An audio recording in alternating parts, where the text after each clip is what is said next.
All right, let's get into it, man. Death Stranding 2. WhY game ranks. Tell me something, man. First one, I enjoyed it. I hope the second one has more combat. You know, I hope it's a little bit better with that. And we're back with another episode of Before You Buy. You know by now that show where we give you some straight up gameplay and our first impressions of the latest video games releasing. As usual, it's me, Jake Baldino, and today we're talking about Death Stranding 2. This is the follow-up to Hideo Kojima and Kojima Productions' 2019 game. Here, Sam is back, the world is still a mess, and he's got to deliver a lot of stuff. It is once again You know what's so crazy? I literally just beat this game like within the past maybe like 2 months ago, I want to say. I literally beat this game like 2 months ago. And even though I can remember all the cutscenes that happened, I can't fully grasp what the hell happened at the end as far as like what was the conclusion, you know? Like I can't really grasp it. I'm trying to figure out like the idea. weird, lengthy, interesting game. And personally, as much as I enjoyed the first Death Stranding, I think Death Stranding 2 is an improvement. In recent years, I've encountered a lot of sequels that I just didn't really end up loving as much as the first game. Thankfully, this time around, I think Death Stranding 2 builds what the first game sets up and runs with it. Whether or not that all lands with you personally, it's gonna be up to you. But I've had a lot of fun playing this one and I got a lot to say. So just so you know, we've been playing a review copy and all of this footage is captured running on a PS5 Pro and is spoiler free. So any cutscenes or things you see here are relatively early in the game or just stuff heavily featured in the marketing. And even there in the edit, like we played it really safe. So I think you're pretty covered. But, you know, just as a little bit of a catch up, after the events of Death Stranding 1 and narrowly escaping the end of the world, Sam and baby Lou are hiding out when they're tasked with a new mission. Wait, he has a new baby here? It's gotta be a new BB, because if you remember the first one, like, I mean, I don't know if anybody, if you're watching this video, you had to have played the first one, right? If you didn't play the first one, get off this video, bro. Get off the video. Anyway, baby Lou was released from the pod, so I don't think you would put him back in the pod, right? To connect another region of the world, just as they did America in the first game. So Sam sets out to do what he does best, which in my mind is just extreme cardio. Like he's hauling boxes and packages long distances to deliver them, occasionally killing some dudes and some ghosts. It looks like it's just mostly more of the just kind of first one. vibing out in big sprawling landscapes. That's Death Stranding. Now, two things right off the bat. The questions I've gotten the most on social media. Do you need to play Death Stranding 1 before? I'm not gonna lie, yo. Watching this right now, everything that I've seen so far, it looks like it's a DLC, bro. It looks like it's just more of the first one. Like if you just gave me this scene right here, and it was like which one is this? I wouldn't really be able to tell you if it's the first or the second one. Like all the items, the way he has it stacked on him, it looks the same. The damn ladder and whatnot. I'd say the only thing that looks a little bit different maybe is this right here. I'm not too sure what this happy face is. Maybe they got a little bit more compact with the inventory, because it looks like this is a gun and also a rope.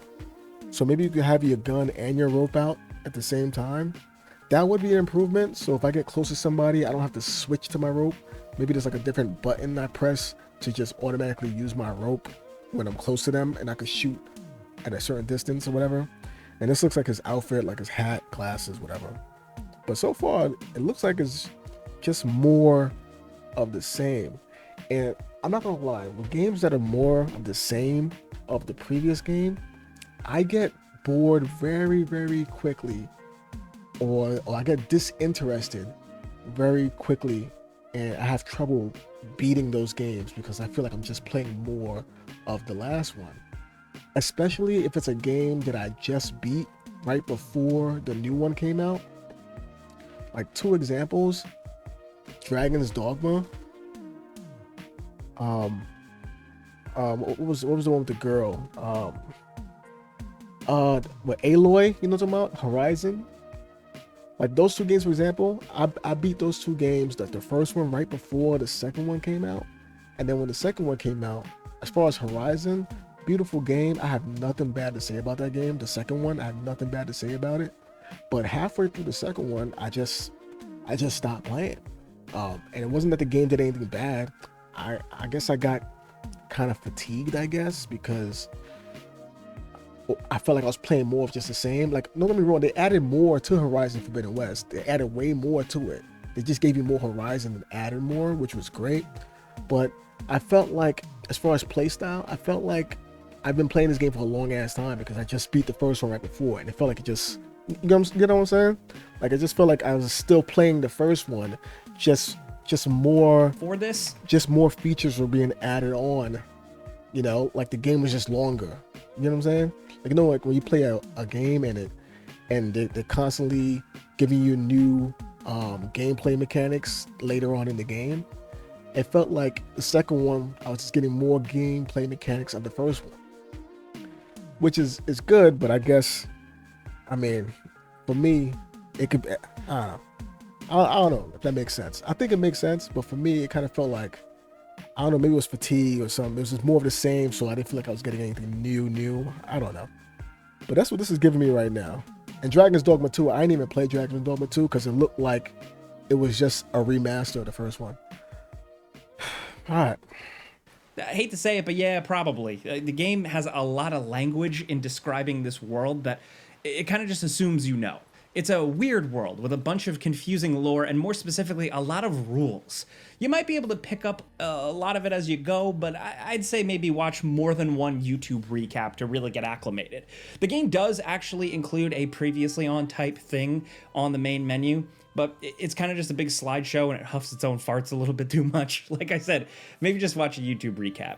But the other thing is that, look, if you didn't like the first game, if you thought it was weird or boring or a walking simulator or whatever, you're still probably not going to like this one. The playability is significantly improved, but the reality is still that Death Stranding didn't change what it is to capture more audience. It's still, at the end of the day, a quirky delivery game through and through. So if the first one wasn't for you, Yo, I'm not gonna lie, bro. If you work for UPS, FedEx, Amazon delivery, you know, any one of those, laser shipping, whatever, yeah, you're gonna feel like when you clock out of work and you play this game that you just clock back into work. I'm not gonna front. But I'm not gonna lie, it does have a fun little like checkpoint, like check off these boxes, kind of like I don't know, there's something satisfying, I guess, about that. Kind of like the people that play games like the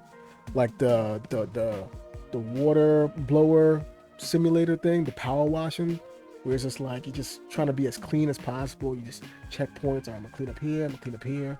There's something about that that's kind of satisfying, and you do get that in Death Stranding. I'm not gonna lie. That's the part of the game that got me locked in. Cause the very first beginning of the game, when I was doing the little deliveries that I was forced to do, was walking around. It was like, I don't know about this. But as soon as I got a vehicle, the game completely changed. As soon as I got a vehicle in Death Stranding, that's when I felt more comfortable playing the game. It's kind of similar to like, if anybody here played Schedule 1, which is kind of like a delivery game too, but you're delivering drugs. In Schedule 1, when you first start playing, and you start crafting and stuff, it's kind of like, all right, this is kind of like tedious. I gotta put the weed in each baggie individually, and I gotta take my hand and do it like that, and then I gotta go and walk around and run around the city trying to find my customers. And first it's like, I don't know, it's kind of slow, kind of rough. But then once you start buying your own locations and you start hiring people to do the tedious stuff for you, and you buy your first vehicle, then the game gets really fun, because now you're moving around a lot of product. You have people working, making the product. All you got to do is delegate and drive around. And so that's kind of how Death Stranding is. Once you start getting the different ways of like basically mobility, just moving around and moving around large product, the game starts to really pick up. as far as like feeling some sense of like satisfaction in what you're doing. I don't know if this one will change enough for you. But with that out of the way, for fans of the first game, this one does really kind of go balls to the wall. It's just more fun, straight up. More tools, more deliveries, bigger battles, better combat and stealth, cool bosses, and just interesting, bigger feeling. Oh, the bosses. Like Death Stranding 1, they had like 3 different type of like they had like 3 or 4 different type of like big kind of bosses, like the ink bosses. Like you had like this one that looked like a big ass lion, and then you had like another one that looked like a big ass shellfish.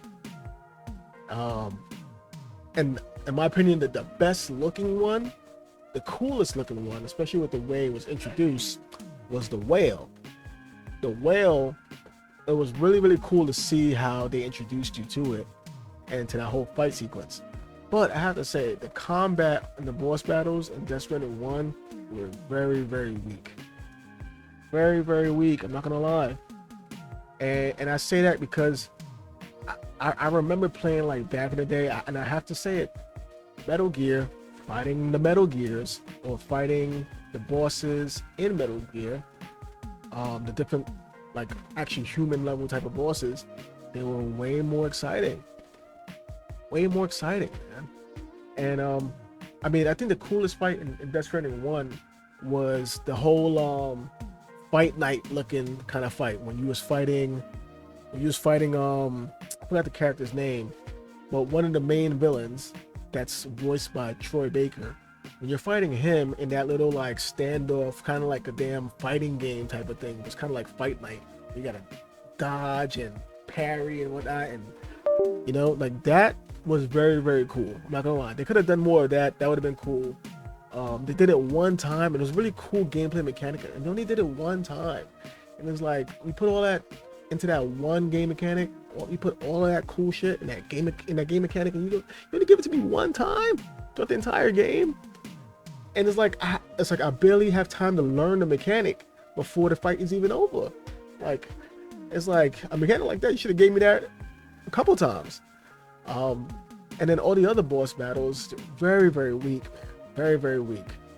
So I hope they do something better with that this time around, because that was probably one of the weakest things. The boss battles, they were not difficult at all, and it's just, you know, you're just shooting a giant sponge. You know what I mean? A giant bullet sponge. And that was definitely their weak point for me in this game. Hopefully, it's better, and also with the combat with the people. Yes, you rarely found people that had guns. You rarely fought people that had guns. Even rubber bullets, you rarely found people that had guns. And so fighting the people that was chasing you down with these sticks with a taser at the end of it, I don't know, it was cool in the beginning, but after a while you realize they're not really coming at you with any real heat. And then on top of that, you don't see them out in the wild too much. They have like these little camps where they stay around. You barely find them in like random ass mountains in the hills, like scattered or something like that.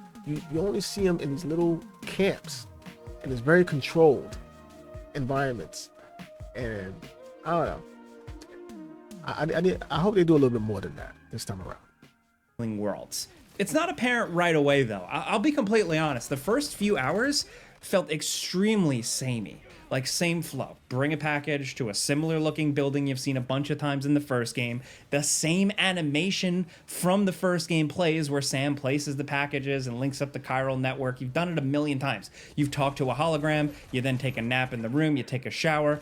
Bar for bar, it felt too similar, where I was actually like kind of thinking to myself, what were they making for the last 5 years? But then after a while, the improvements rear their head, and I realize the substantial changes, right? Essentially, the core delivery stuff, that whole loop, is the same, but with some streamlined elements and more fun stuff added in to make it more compelling and just like fresh enough, as well as just better pacing overall, which made a difference. Whereas that's the key word, fresh. Fresh is the key word. They gotta do something that makes this game feel fresh, because sure, playing this game the first time around, it was a brand new experience. I'm not gonna lie, it took me two different times. It took me two attempts to play this game. The first attempt was when the game first came out. I played it for maybe 3 hours. I was like, this is not for me. It's too slow. Nothing's happening. And then I came back to it literally earlier this year, at the beginning of this year, and I was like, you know what? Since the next one is coming out, let me give it another shot. And people were saying, hey, once you get past Act 3, the game really picks up. And I was like, okay, let me try that. I realized in my second playthrough that I gave up around Act 2. So I was like, all right, let me push through Act 2. And I think Act 3 is like the longest act in the game. And once I pushed through Act 3, that's when I started getting access to vehicles, and the game really started to open up. But this game, it cannot be like the first one. It can't. Now, the first one, the story is what kept me around for sure. And even if this have a good story, don't let us have more of the same gameplay, the exact same gameplay. You know what I mean? You gotta give us more than that. You know what I mean? If not, then just make a movie, bro. Just make a movie. You know what I mean? Just make a movie, bro. If you don't care about the gameplay, just make a movie. If you don't want to add any more to the gameplay, just give me a Netflix series, bro. In Death Stranding 1, it felt like you'd go hours talking to holograms in basements, just kind of begging for a big story moment until the game suddenly decides to dump an hour-long cutscene onto you. Here in Death Stranding 2, the adventure, to me, just felt well-paced. Like, you're still free to do deliveries however you want, take on optional ones, and grind stuff out, of course, but the game just does a better job introducing consistent story moments and some immediacy to some of the big deliveries and the long treks that you're making. And that just made a huge difference to me. Less characters are just calling you up while you're out in the field now to just give you expository dialogue now. So it is a little quieter moment to moment, but then you're often just rewarded with way more interesting stuff happening consistently. And I've mentioned streamlining, but it's done in a way that doesn't cut out what made these games special. It's still a clunky game by nature, but much has been done to make navigating menus, planning routes, and managing cargo much better. You're loading into vehicles quicker, you're clicking less things on menus. There's still a lot, but like you're clicking less things, you're organizing quicker, you're cycling through things quicker. It just makes the game feel smoother and enables you to more easily do the things you want to do. You're getting useful tech and tools much earlier this time around. So I'm not gonna lie, playing this game on mouse and key is really where it's at. It's really where it's at. Mouse and key in this game, especially when you're going through all these like UI, I think any PC player knows that navigating through the average game's UI with a mouse is way more faster, effective, convenient than a controller. And hold on, and I don't think this is great. Hey Google, is the Death Stranding 2 game coming out on PC on release?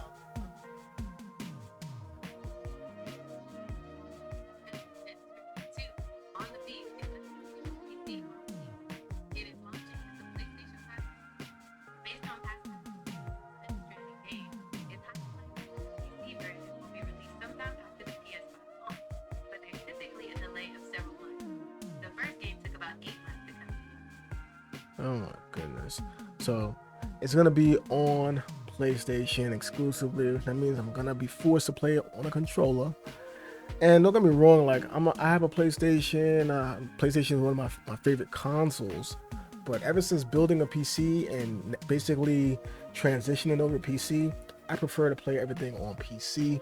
But I'll play it obviously on PlayStation when it come out. But I just remember when I was playing this game, I was playing it on mouse and key, and it was way better on mouse and key, bro. I'm not even gonna front. Way better. So the simple walking and climbing more quickly fades to riding vehicles and using zip lines and a monorail and all this crazy shit. So while yes, you lose some of the tension early on of just climbing a mountain and hoping you don't trip and fall, you get to more easily take advantage of stuff that was kind of later in the first game. There's also this new weather pattern system that can make things more difficult, sometimes during story missions, but also randomly on a delivery. Weather is like a trackable system in the game now, and during intense rain, rivers are gonna flood and rise, like making traversal more. The weather system, I hope they do more with the weather system and make it mean something a little bit more than just, okay, when it rains, then the ghostly beings are gonna pop up every once in a while. Because in the first game, if you remember in the first game, they gave you the ability to track the weather as far as like you can see the trajectory of where the rain is gonna be falling down on the map, and they gave you a little time lapse section where you can actually check and see how long it's going to be raining in that area for, if it's going to be raining for like the next 30 minutes, like what's going to happen an hour from now. And you can sit there and wait it out. You can wait out the rain and wait for it to stop in that area and then traverse through there when it stops. But I never took advantage of it because it was kind of irrelevant to me.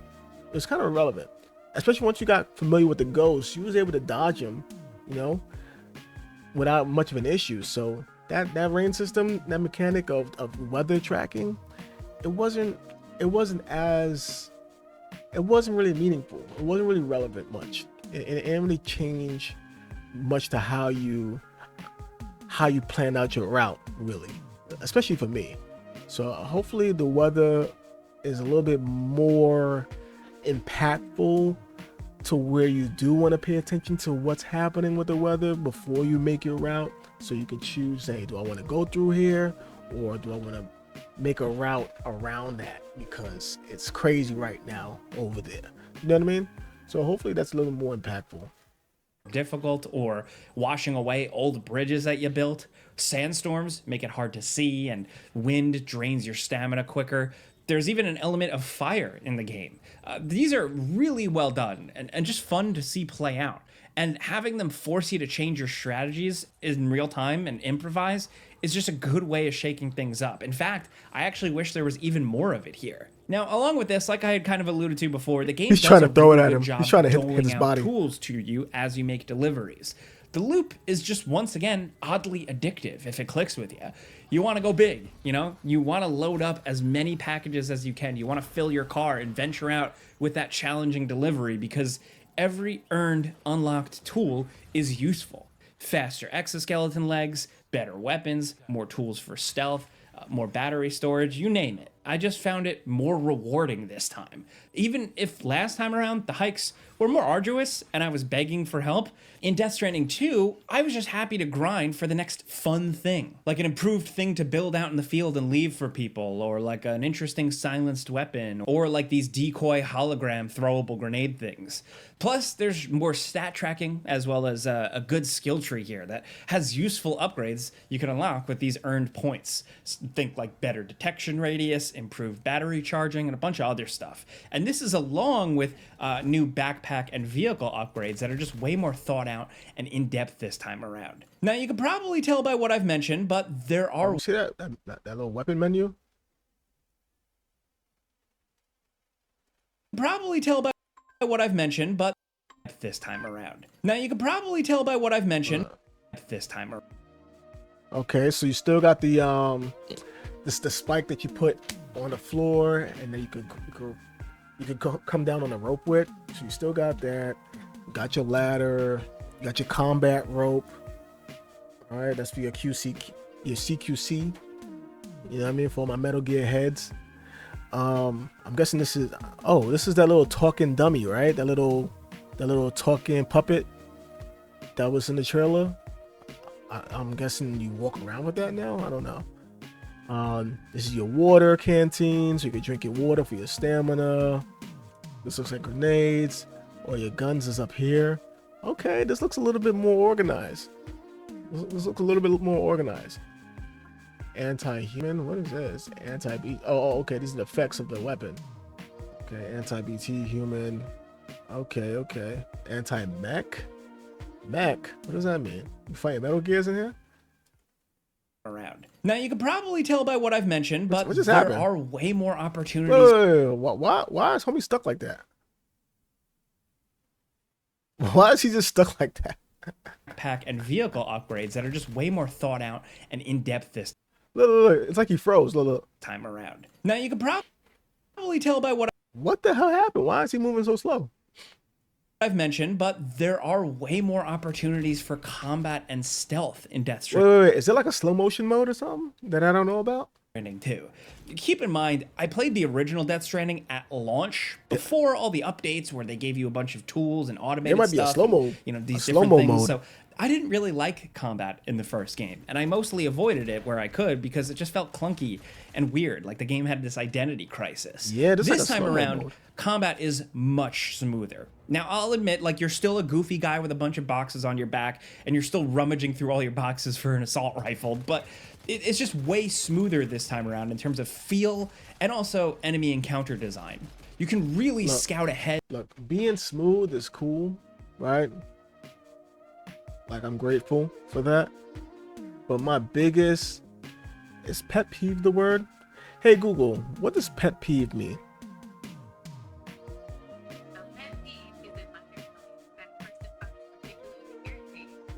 Okay, so one of the biggest pet peeves for me in video games is when the NPCs that are your ops, right?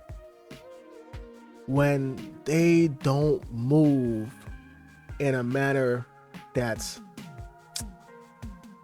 I don't want to just say realistic, but in a manner that's unpredictable. You know what I mean? Like, if I'm standing behind a box, right, and they are like 10 feet away behind, taking cover behind a car, when all they do is they poke up and shoot, and then they poke back down, and I can still see like the top of their head, and I can shoot the top of their head, that's dumb to me. Or even if I can't shoot the top of their head, they stay behind their wall, and I'm behind my wall, and it's like 5 of y'all, and it's just one of me. Why don't y'all move around and try to flank me? How about that person could stay behind the wall, and then 2 others can move around a different way to try to get an angle on me from another section, from another area, to get me to move from behind my wall. You know what I mean? Like, why don't they have tactics? When they don't have tactics, and it's like, all right, it's a stalemate. If I don't move, they don't move, or they could be standing out in the open, like that damn Mind's Eye, where the dude is standing behind a wall, and then the person, the NPC that's shooting at him is standing out in the open, shooting at the wall. Shooting at the wall that he's standing behind, rather than waiting for him to peek. He's just shooting at the wall. Just da da da da da da da da da da da da da da. Like, that is a big pet peeve for me, bro. That was one of the biggest reasons as to why I did not buy the Star Wars Outlaws game. When I saw the gameplay and I saw how bad the NPCs were, I was like, the combat is not going to be fun because I'm not going to have to think playing this game. If I don't have to think, if I'm just running and gunning, that's not fun. Just running and gunning is not fun. I should have to strategize, hide, use my equipment, grenades, whatever. You know what I mean? You know what game where the NPCs are pretty decent? The Indiana Jones game, The Great Circle, that came out. If you have Xbox Pass, it's, you can play it on Xbox Pass. And the enemies, it could be like 20 of them in one section. When one of them blow a whistle, all 20 of them come. And it's not like, 2 of them are gonna pull up on you at a time. All 20 of them are gonna come bum rush you and try to get a hit in. You could be in a corner and you just see a flooded amount of people on the other side of the person that's in front of you, like just waiting to get their punch in. They're waiting to get their licks in on you. They're not playing fair. They know, I'm gonna wait my turn. I'm gonna wait for you to handle my boo, and then I'm gonna step in after that.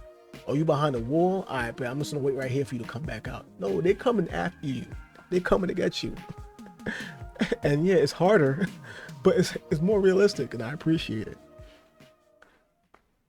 much better. You can mark enemies, take advantage of tall grass, and lots of stealth tools. It's fun to sneak around. There's definitely a lot more you can do with it. It's no Metal Gear Solid 5, but I still appreciate it. And when things inevitably fall apart, what and was you gotta that? Look, this is what I'm talking about. Look, he spent all this time, right? smoother this time around in terms of feel and also enemy encounter design. Look, this is exactly what I'm talking about. He spent all this time shooting at these people in front of him, right? Watch this. You can really scout ahead much Shooting at better. this You guy can in mark front of him. enemies, take advantage of tall Look at all this grass, time he spent lots shooting of at this guy. stealth Now, he still didn't kill him, but whatever. tools. It's fun to sneak Right? around. There's He's shooting definitely a at this lot guy more you over can do with here. it. It's no Metal Gear Solid 5, but Right? I You still look around. Look at this guy. Look at his health. Look at the player's health. The player's health is still at 1,000, full health. He just spent like 7 or 8 seconds, maybe even 10 seconds, shooting at the people in front of him, and then he just happens to turn around.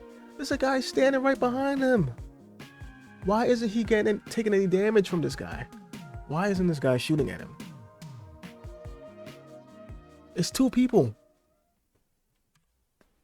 Unless I missed something. better. You can mark enemies, take advantage of tall grass, and lots of stealth tools. He's not taking no damage. It's fun to Look, the entire time. and also enemy encounter design. The entire time that he's fighting these people, he has these 2 arrows right here.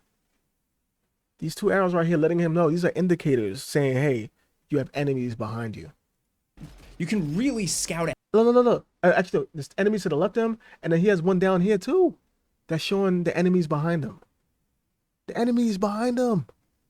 ahead much better. You can mark enemies, He has take 2 advantage behind of tall him. grass, and lots of stealth He's taking tools. no damage. It's fun to sneak They're still around. There's behind definitely him. a lot more you can And this red right here, that means that they're attacking. If I'm not mistaken, this little red bar, this little red glowing hue is showing that they are attacking. do with it. It's no Metal Gear Solid 5, but I still What are they staring at? What this is what annoys me, bro. They got the drop on him. They got the drop on him. I'm pretty sure his back is exposed. They got the drop on him. And he's taking no damage. They're not shooting at him, or they're just missing their shots. He's standing in place. Now, unless you're playing on easy, and that's just how it's designed on easy, this is unacceptable, bro. This is the type of stuff that makes me like log out. This is the type of stuff that makes me go, I'm bored. appreciate it. And when things inevitably fall apart and you got to go loud, taking advantage of He hits him with 1 bullet and the guy dies. guns feels way stronger this time around, thanks to just more interesting weapons, number one, and better control and feedback to them. A lot of this is optional. That's the rope gun. That's the rope gun. If you like Death Stranding as more of just like a delivery thing, that's still the case here. There, you can be peaceful. Wait, and hold Stranding on. is Hold on. more of control and feedback to them. A shot lot him of with this the is rope optional. gun. So if you like Death Stranding, Oh, so you don't have to switch to the rope to do a stealth takedown? Okay, that's cool. I like that. as more of just like a delivery thing, that's still the case here. There, you can be peaceful and try and avoid conflict, but there are certain moments where combat is required, including some good boss battles, and it just feels better and honestly more confident this time around. And this is where there's just some good Hideo, What just happened? Wait, honestly more is he? Did he not hear none of what happened? confident this time around. And this Is he facing them? is where there's just some What was he doing in the corner over there? I don't know, man. The combat just looks way too easy, bro. Combat looks. I mean, I get it. This is a very story-focused game, but still, man, I have to play this game. If you don't care about my experience when I play the game, just make a TV show, bro. Just make a TV show. good Hideo Kojima stuff I love, dude. And like, you guys should know if you've been watching for a long time now. There's 2 of them over there. I am biased. I am a Hideo Kojima fanboy since Metal Gear Solid 1. But like, in these big moments, you're getting tense music, cool soldiers, interesting art direction and design, badass robots. Some Yeah, but what's the gameplay, man? Like, cool, the guns hit harder. The guns feel good. It's great that the gun feels great, but how are the enemies reacting to you, man? How are the interactions with the NPCs that you have to fight against? You know what I mean? That's where this game struggles for me. Over the top action set piece moments. Some of it feels extremely, maybe overly referential to Death Stranding 1, but there's still plenty of cool, unique moments. Unfortunately, creeping around BTs just doesn't quite hit as hard as it did in the first game. I found these sections much easier, for the most part. The BTs are The BTs in the first one was easy too. What the fuck? Once you got your first gun, and you started learning which guns were anti-BT. The BTs they were no longer like. I remember when I first played Death Stranding, when I first ran into the BTs, they were legit scary. But you know what I realized? They were only scary because I didn't have nothing for them. They were only scary because I didn't understand them. After you get a gun and you realize you can kill a BT, after you get a weapon or grenade that can kill a BT, they're no longer scary. And that just goes to show you in life, the things that you are scared of are the things that you don't understand, the things that you don't have an answer for. But once you have an answer for it and you understand it, and you know how to combat it, you're no longer afraid of it. That's how life is, you know? easier to see, their detection even less than it was last time around. What the hell is and that? Just nowhere near the same level of tension to it all. Maybe it's just because I'm more That boy just wanted a hug. familiar with this world and the threats, I don't know, but they just felt nerfed. And speaking of returning elements, it's still fun to build roads, it's fun to use a bridge that someone else built and give them a thumbs up. All that Strand type world building out here is still compelling with some fun remixes. And couple that with having way more tech and tools earlier on, like I said, it just makes it feel like you're really taking advantage of everything the game has. Like end game level play of Death Stranding 1 feels like the inspiration here. I like playing in this world, and I liked it more than the first game. I liked pursuing and seeing through the story in this world. Now, does the story land?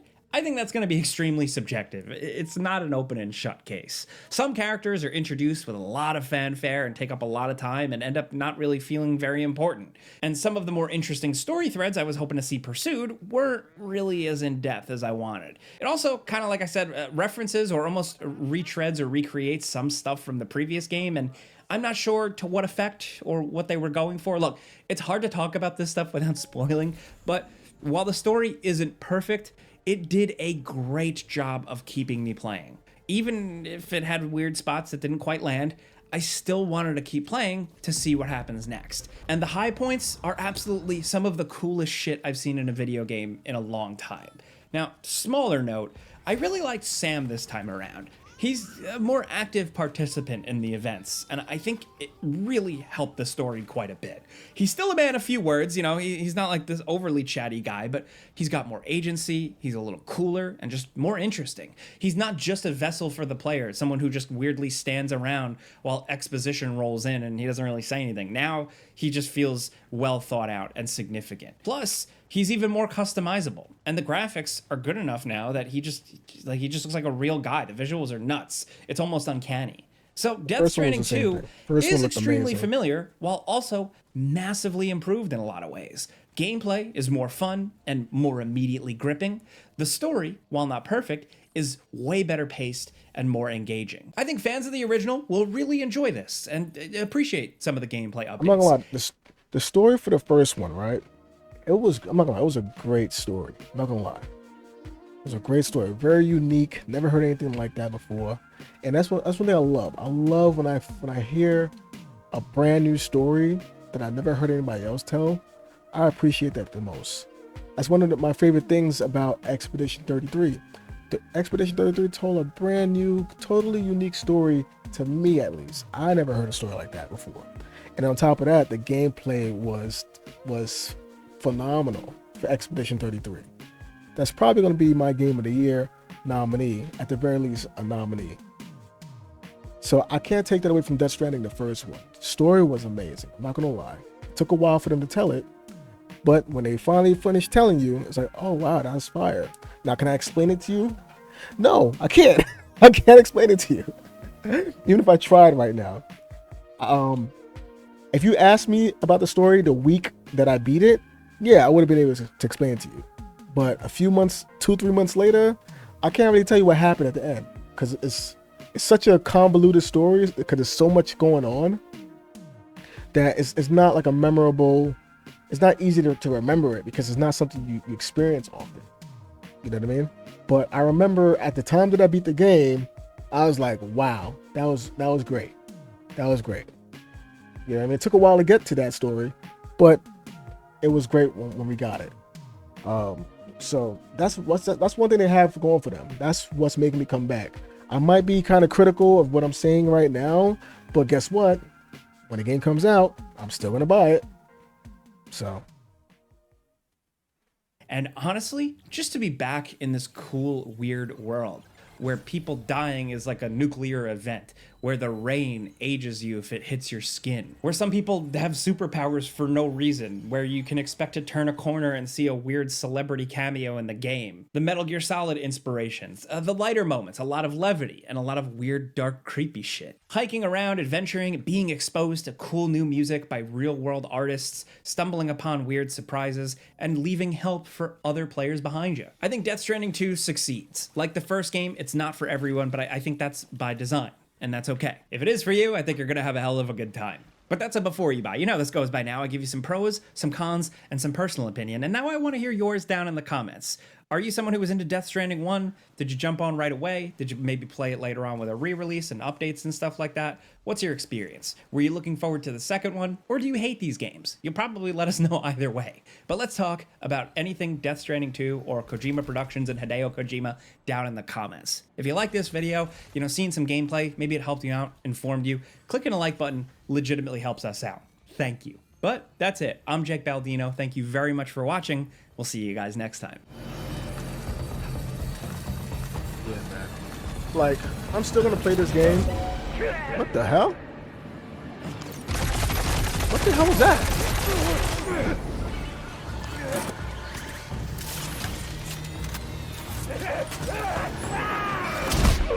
What the hell was that? What did I just watch? What the hell was that? He ran and slid. Why did it look like a glitch? He ran up on him. First of all, he could see him through the walls. Maybe that's an ability that he has. He could sense enemies through behind walls. Then he slides. That was a weird ass slide. I'm not gonna lie. He hit the damn canister and then slid around it somehow. Then he slid through this guy. And then this guy, he kind of falls in slow motion. Why is he falling in slow motion? Maybe that's an ability he has in the game now. Maybe he's moving faster. I wonder if he has an exoskeleton suit that's allowing him to move faster, like a Sam Devasteen from Cyberpunk or something. Because I don't know why everybody's moving in slow motion now. And then this right here was very awkward. What is this? He's like running around him. I thought he was about to pick him up and body slam him for a second. What's going on here? I don't know what that was. I don't know what the hell that was just now. I'm still gonna buy it though. I'm still gonna buy it. And I have to say this: the first one, some people, they have like Power Wash Simulator. They have Stardew Valley. Even Schedule 1. I literally just beat Schedule 1 like a few days ago. Well, I like beat it because you don't really beat the game, but I did everything that's worth doing in the game. I built up my empire all the way up to like right before Baron level. For anybody who's played the game, the rank level right before Baron, which is like, I think it's like, I forgot what it's called. But anyway, I got a bunch of factories. I got every car in the game. I'm selling coke. Like, business is good. And that game was like a crafting simulator, delivery simulator, factory managing simulator, like supermarket simulator, as far as like having to restock, your warehouse. That game was a very nice, cozy game. Like chilling inside the crib, got the AC blasting, drinking some ice cold drinks, eating with some grapes on the side, and I'm just playing my little Schedule One, making my little deliveries, cooking up my cooking up my coca. You know what I mean? And the reason why I'm bringing that up is because Death Stranding, the first one, building roads, making my deliveries to my customers, planning out my routes, putting down ropes and ladders and whatnot. Like that had a very cozy experience. Like after Act 3, I spent like in the act right after it, I spent days, like real life days in that act because I wasn't doing any main missions. All I was doing was building roads and just creating easier traversal environments. And I was enjoying that. So, Death Stranding, it's a cozy game for me. Good story, cozy game mechanics. The combat was nothing to really think much of. It was just a little combat when you're trying to steal some resources. Combat didn't really do much for me. Even the boss battle combat was nothing. It was just like, all right, let me go stand on top of this building and let me just shoot all my guns at this thing that comes out of the ink water. Whenever it comes out of the ink ocean, shoot it. It goes back in the ink ocean. I wait. Comes back out of the ink ocean, shoot it. It goes back into the ink ocean. I wait. That wasn't fun. But as far as the cozy mechanics, that's cool. So based on what I've seen so far, I'm expecting this to be the same. The combat, you can give me all the weapons in the world, but if what I'm shooting at isn't interesting, it's irrelevant. What you give me is irrelevant. Give me a rocket launcher or whatever, it's irrelevant. If what I'm shooting at is boring, it's not giving me a reason to strategize how I fight it. It's like, what's the point? So I think this is gonna be another Death Stranding 1 as far as just a cozy game with a cool little story. And I'm gonna look at it like that. What I'm gonna do right now, because it's it's summertime right now. It's hot as hell out. It's like 90 degrees. This game comes out in like 2 days, I believe, like a few days. So it comes out this week, basically. And I know at nighttime, I like to have my AC blasting. And for whatever reason, when I have my AC blasting, and I have an AC in another room for someone else that's blasting, and I have my PC on, all the lights go out. Like it blows a fuse when too much stuff, which too much like heavy pulling stuff, like heavy electric pulling stuff is on at the same time. It blows a fuse. If you're familiar with that, I mean, you know what I'm talking about. So I can't play certain games and have my AC blasting. And I'm not about to sit here and play Death Stranding while I'm sweating. So I say all that to say, I'm about to order me a PlayStation Portal. I'm about to go online and see how much that is.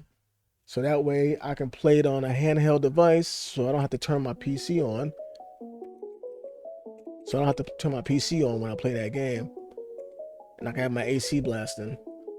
So that's what we're about to do, man. And yeah, anyway, let me know what y'all think, man. That's my thoughts. I'll let y'all in the next video.